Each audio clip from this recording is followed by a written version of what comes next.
कुछ confusing prepositions करेंगे जिसमें बच्चे मेजरली गलती करते हैं। सबसे बड़ी कंफ्यूजिंग प्रेपोजिशन जो होती है वो होती है इन और इनटू, क्योंकि दोनों का मतलब हिंदी में होता है अंदर, ठीक है। लेकिन फ़र्क क्या है, देखिए अब यहाँ पर इन हम तब लगाते हैं जब हम जिस चीज़ की बात कर रहे हैं वो पहले से ही अंदर मौजूद है, वो अंदर स्थित हो चुकी है, ठीक है। वो कोई मूवमेंट नहीं दिखा रही, गतिविधि नहीं दिखा रही है। जैसे the kids are in the pool, वो अंदर ही हैं, बैठे हैं, अभी वहीं जिस जगह पे बात कर रहे हैं वो अंदर स्थित हैं। The students are in the classroom, ठीक है। अब मतलब वो क्लासरूम के अंदर ही बैठे हैं। लेकिन इसी को ही मैं इनटू से कंपेयर करूं तो देखो मैंने सेम एग्जाम्पल को यूज़ करके इनटू में डाला है।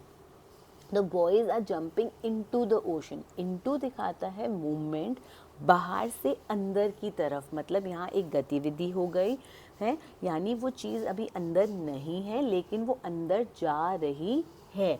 तो इसका इन का मतलब है अंदर होना और इनटू का एक्चुअली मतलब है अंदर की तरफ जाना। So the boys are jumping into the pool, मतलब वो बाहर से अंदर की तरफ मूवमेंट दिखा रहे हैं, अभी अंदर नहीं है। तो जब भी मूवमेंट आएगी आप लगाएंगे इनटू। अब बच्चे देखो क्लासरूम में हैं, so they are already in the room, ठीक है, वो ऑलरेडी वहाँ पर हैं। लेकिन अगर मैं इसमें मूवमेंट दिखा दूँ, the kids are entering into the room, मतलब वो बाहर से अंदर क्लास की तरफ आ रहे हैं, दे एंटरिंग इनटू द रूम, ठीक है। आई होप क्लियर हो गया हो। उसके बाद नेक्स्ट हमारा होता है बिसाइड और बिसाइड्स। अब बहुत से बच्चे इसके स्पेलिंग में कंफ्यूज हो जाते हैं बिकॉज ये दोनों वर्ड बिल्कुल सेम है। फ़र्क जो है वो है सिर्फ एक एस का, लेकिन हिंदी मीनिंग बिल्कुल अलग है। बिसाइड का मतलब है मेरे साइड में, जो कि आपकी लेफ़्ट या राइट की पोजीशन बता रहा है, लेकिन बिसाइड्स बताता है इसके अलावा। तो दोनों का मीनिंग बिल्कुल ही अलग है। जैसे देखो the museum is right beside McDonald's, जैसे यहाँ पर मैकडॉनल्ड्स खुला हुआ है, उसी के साइड में राइट या लेफ़्ट में म्यूज़ियम है, ठीक है। तो इसका मतलब है जो आपकी पोजीशन बताए मेरे साथ में, जब हम कहते हैं ना मेरे साथ में, ठीक है। There is a lamp beside the bed, अब जब हम सोते हैं तो हमारे साथ में बेड के साथ में ही लैम्प पड़ा होता है, तो मेरे साइड बेड के साथ में ही हम कहते हैं ना कि बेड के साथ में ही लैम्प है, बेड के साथ में ही ड्रॉर है, वहाँ चेक कर ले। So this is just beside the bed, ठीक है। बिसाइड्स का मतलब होता है इसके अलावा, मतलब एक चीज़ तो है आपके पास, उसके अलावा इन एडिशन, मतलब और प्लस होके आपके पास कुछ और भी है। जैसे बिसाइड्स अ डॉग, डॉग के तो है, डॉग के अलावा मेरे पास एक बिल्ली भी है, ठीक है। बिसाइड्स लर्निंग फ्रेंच, मतलब फ्रेंच सीखने के अलावा मैं जर्मन भी सीख रही हूँ, मतलब एक चीज़ तो है तो उसके साथ आप एक और चीज़ कर रहे हैं या वो चीज़ आपके पास है उसके अलावा, ठीक है। उसके बाद नेक्स्ट है बिनिथ एंड अंडर। अब दोनों का मतलब होता है नीचे, ठीक है, लेकिन एक छोटा सा फ़र्क है दोनों में, ठीक है। बिनिथ का मतलब होता है कि जो चीज़ उस नीचे है, जैसे अब यहाँ पर देखो, अगर मैं कहूँ यहाँ पे दोनों में ये बिल्ली भी कार के नीचे है और ये बिल्ली भी तकिए के नीचे है, ठीक है।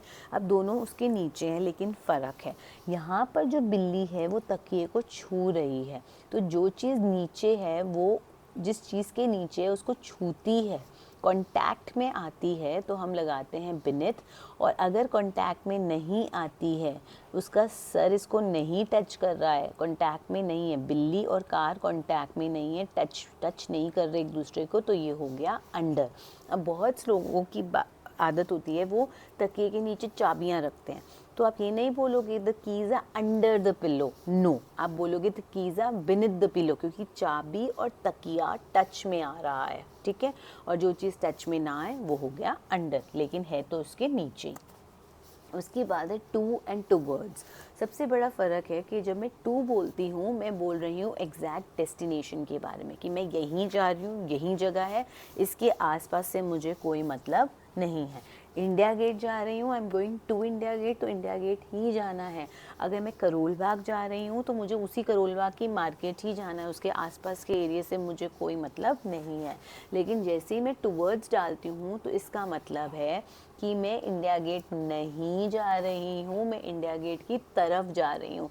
मतलब मैं हो सकता है कनॉट प्लेस जा रही हूँ, मैं हो सकता है अशोका रोड की तरफ जा रही हूँ, साउथ दिल्ली की तरफ जा रही हूँ, कोई भी हो सकता है, बट इंडिया गेट से गुजरती हुई निकलूंगी। तो टुवर्ड्स इंडिया गेट का मतलब है उधर से गुजरते हुए निकलना, एग्जैक्टली वहाँ नहीं जाना। और टू का मतलब है एग्जैक्टली वहीं जाना। ठीक है, तो ये देखिए यहाँ पर मैंने एग्जैक्ट डेस्टिनेशन बनाई है कि यहीं पर आना है मुझे, और यहाँ से है कि मैं यहाँ से गुजरती हुई निकलूंगी, उस तरफ जा रही हूँ। उसकी बात है बिटवीन एंड अमंग। अब देखिए बिटवीन हमेशा होता है दो लोगों के बीच में, ठीक है। जब भी दो लोग होंगे हमेशा हम लगाएंगे बिटवीन, ठीक है। और जब दो से ज़्यादा लोग हो जाएंगे हम लगाएंगे अमंग। अब देखो जैसे कि हम बोलें आपने टॉफ़ी, आपके पास कुछ चॉकलेट है, आपने और आपकी फ्रेंड ने उसको शेयर करा, तो वो दो लोग हो गए। तो you shared the chocolate between the two, दो लोगों के बीच में। वो तीसरा आ गया, ये 4 आ गए या 10 आ गए, तो वो अमंग द स्टूडेंट्स हो जाएगा। ठीक है, अब देखो example, the secret is between you and me. जब दो लोग बैठ के बात कर रहे हैं सो इट इज़ बिटवीन। लेकिन यहाँ जब ज़्यादा लोग बैठे हैं तो वही सीक्रेट इज़ अमंग अस हो जाएगा। ठीक है, तब बिटवीन अस नहीं होगा। जैसे अब बड़े सारे लोग बैठ के, हम 4-5 गैंग बैठ के बात कर रहे हैं, तो the secret is between us नहीं बोलना, द सीक्रेट इज़ अमंग अस बोलना है।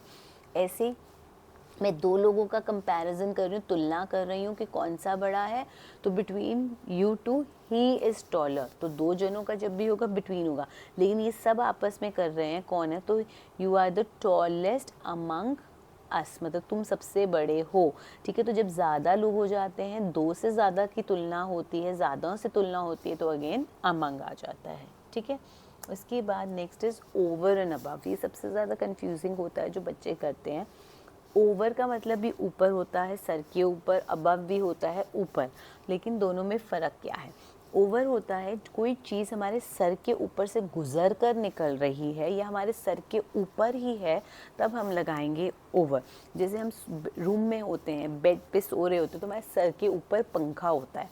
ठीक है, तो the fan is over the bed. हाँ, the plane is flying over the mountains, मतलब हमारे, अगर मैं नीचे खड़ी ऊपर से प्लेन गुजरता हुआ भी निकला है, तो the plane is flying over my head. ठीक है, तो सर के ऊपर से गुजरता हुआ निकलना है, सर के ऊपर होना, वो हो जाएगा ओवर। ठीक है, लेकिन इसी को ही अबव मैं तब बोलूँगी जब मैं एक स्टैंडर्ड दे दूँगी, एक नंबर दे दूँगी कि इस नंबर से ऊपर है। जब भी कंपैरिजन के लिए, एक स्टैंडर्ड के लिए एक नंबर आ जाएगा, जैसे the plane is flying above 4000 feet. अब यहाँ पे भी प्लेन ऊपर हो रहा है, लेकिन एक मात्रा से ऊपर हो रहा है। अबव मतलब 4000 फीट से ऊपर प्लेन उड़ रहा है, तो जो वो ऊपर होता है, इस ऊपर में कोई मेरे पास स्टैंडर्ड नहीं है, कोई नंबर नहीं है, कोई मोल नहीं है कि किससे ऊपर, बस वो ऊपर है। लेकिन जब मेरे पास एक मोल है कि इससे ऊपर है, above 4000, above 40 degree, above average, तो एक लेवल है, उस लेवल से जब ऊपर होता है तब आता है अबव। ठीक है, और सिंपली ऊपर होता है तो आता है ओवर। ठीक है, अब एक और यूज़ है ओवर का, put the blanket over the baby. बच्चे के ऊपर ब्लैंकेट डाल दो, अप द बेबी नहीं बोलेंगे, ओवर द बेबी। किसी के ऊपर कुछ डालने को बोलते हैं ओवर। ठीक है, आई होप ये कंफ्यूजिंग प्रेपोजिशंस आपको क्लियर हो गई हो। कोई और डाउट हो तो प्लीज़ कमेंट बॉक्स पे लिखिए, और अगर वीडियो पसंद आई हो तो please like, subscribe and share ज़रूर करिए। Thank you.